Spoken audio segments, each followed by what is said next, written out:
Monggo silakan, sepanjang mereka tidak mengganggu kita. Kalau mengganggu kita, sikat juga. Sikat kalau mengganggu kita.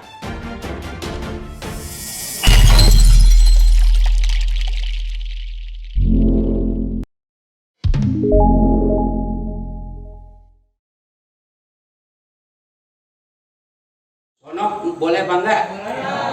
Sono enggak boleh. Ini jelas. Dalam beragama itu harus jelas. Jangan remeng-remeng. Ini fatwa keharaman mengucapkan selamat Natal dari tahun 70 sudah ada. Ya, ketua majelis ulamanya waktu itu Buya Hamka. Tapi dengan ulama-ulama kekinian sekarang nih masih dikotak-katik. Ya, saya nggak tahu ulama kekinian ini lebih hebat dibanding Buya Hamka atau gimana, nggak tahu. Ya, masih ada yang menyatakan boleh karena itu ya ikut bergembira. Lah ikut bergembira itu bukan berarti mengucapkan selamat, bukan. Saya ngikut madhab Ustadz Abdul Somad aja dah.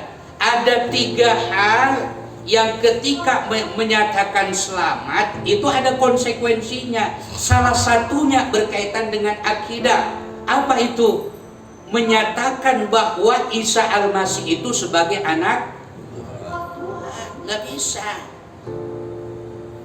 Ya, nggak bisa. Kalau kita menyatakan selamat hari raya Natal, itu artinya kita mengakui bahwa Nabi Isa itu adalah anak Tuhan. Itu yang pertama, berurusan dengan akidah.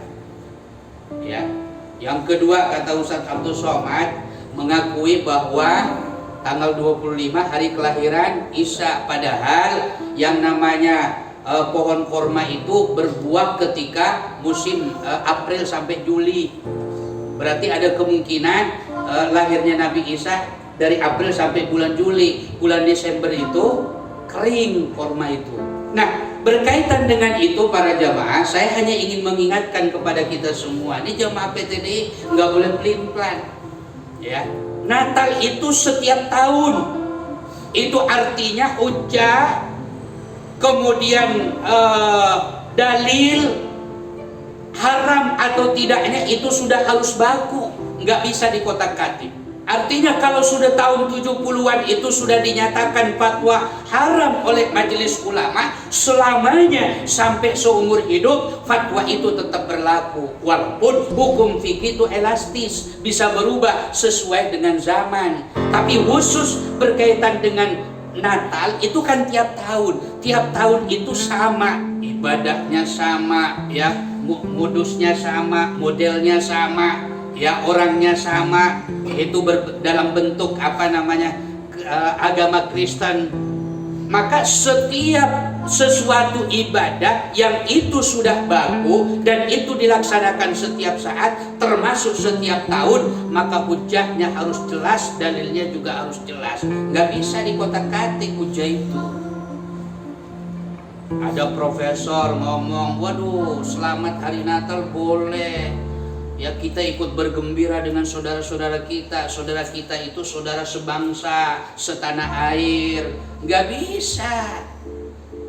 Ya, kita udah punya patokan ulama, majelis ulama di tahun 70-an sudah tanda tangan Buya Hamka dan itu haram hukumnya. Nggak bisa dikotak-katik lagi itu.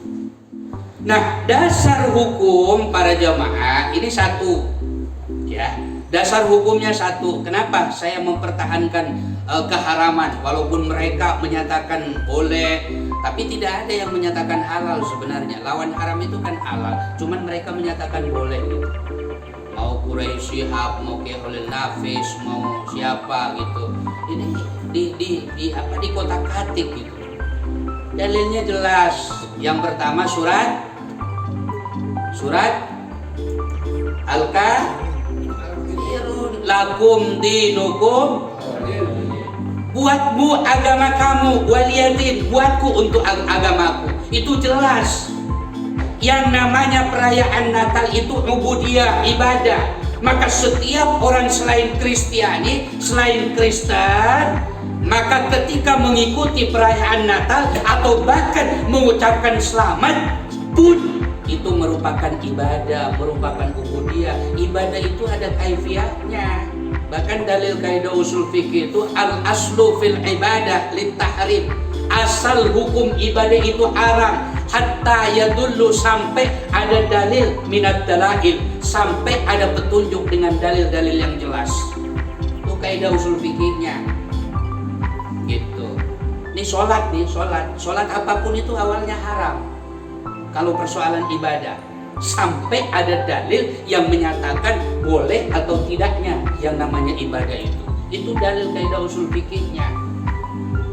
Makanya di kita ini cenderung berikhtiar, berhati-hati dalam persoalan ibadah. Ya. Oh, ada puasa wisol. Puasa itu ibadah apa enggak? Puasa ibadah apa enggak? Nah, ketika kita sebut puasa wisol, awalnya haram. Hukum dasarnya haram. Diharamkan dulu sampai jelas ada enggak puasa wisol dalil yang membolehkan atau yang mengharamkan.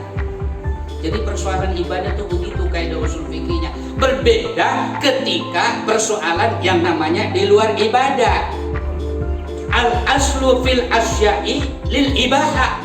Asal hukum di luar ibadah itu boleh. Makan boleh, minum boleh, main boleh, kemudian ngobrol boleh, sampai ada dalil yang jelas keharaman atau kebolehan sesuatu itu. Itu yang namanya kaidah usul fikih.